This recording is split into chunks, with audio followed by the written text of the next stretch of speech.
Le tout n'est pas d'être parfait, mais c'est de s'améliorer à chaque fois qu'on communique. Vous ferez des erreurs. Mais si vous vous challengez chaque jour avec ces astuces, vous verrez que votre partenaire fera des efforts pendant que vous communiquez. La communication est un élément très important pour la vie d'un couple. Elle évite même de sombrer dans la routine. Même s'il ne s'est rien passé de spécial dans votre journée, parlez-en. Discuter avec son partenaire, c'est aussi lui montrer votre amour. Alors, comment communiquer d'une façon effective, d'une façon efficace avec votre partenaire? Je vous donne 4 astuces.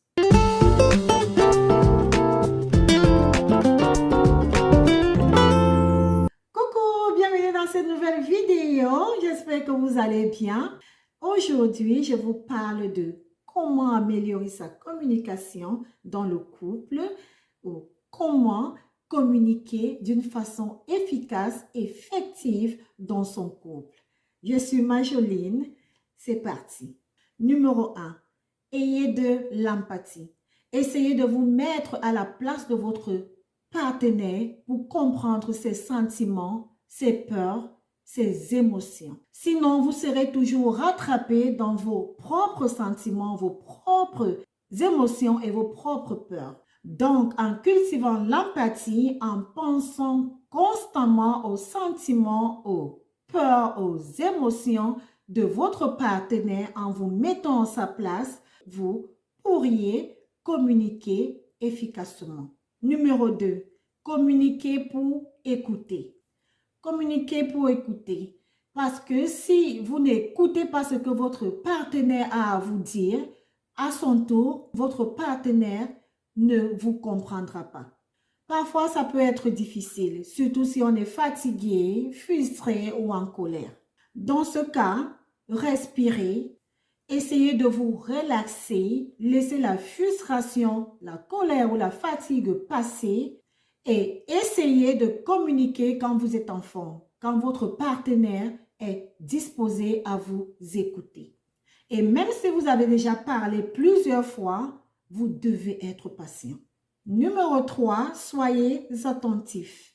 Montrez à votre partenaire que vous êtes intéressé à ce que il ou elle est en train de dire.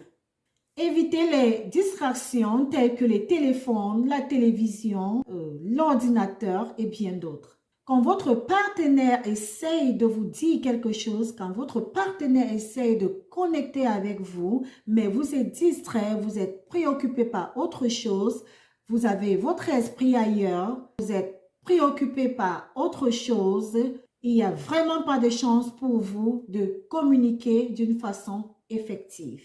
Ainsi, votre partenaire peut même se retrouver découragé parce que il ou elle peut percevoir votre attitude comme un manque de respect ou même comme une insulte parce que il ou elle cherche désespérément à connecter avec vous. Essayez d'écouter votre partenaire. Essayez d'éviter toute distraction.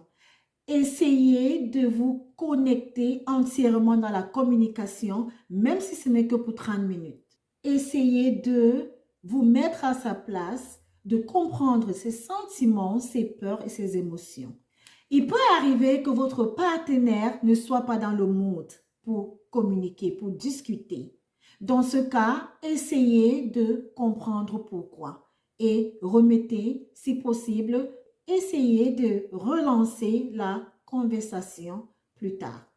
Numéro 4, être engagé ensemble. Vous devez fonctionner comme une équipe. Regardez ensemble dans la même direction, avoir la même vision afin de pouvoir communiquer effectivement, d'une façon efficace. Sinon, la communication pourrait être très difficile et ça pourrait aller dans tous les sens. C'est très facile de communiquer quand on est engagé dans un processus ensemble. Et le tout n'est pas d'être parfait, c'est de chercher à s'améliorer à chaque fois qu'on communique. Soyez patient avec vous-même. Vous ferez des erreurs. Mais si vous vous challengez chaque jour avec ces astuces, vous verrez que votre partenaire si déjà il ne le fait pas, fera des efforts pendant que vous communiquez. Il ou elle sera plus engagé quand vous communiquerez. Vous verrez que chaque fois que vous communiquez, votre partenaire sera plus engagé, sera plus aimant ou plus aimante et aura plus d'empathie. Parlez de tout et de rien et même des choses négatives. Voilà, c'est ainsi la fin de cette vidéo. J'espère que vous avez aimé. Bien vouloir liker, commenter, partager et abonnez-vous pour plus de vidéos. En attendant, portez-vous bien et à bientôt dans une nouvelle vidéo.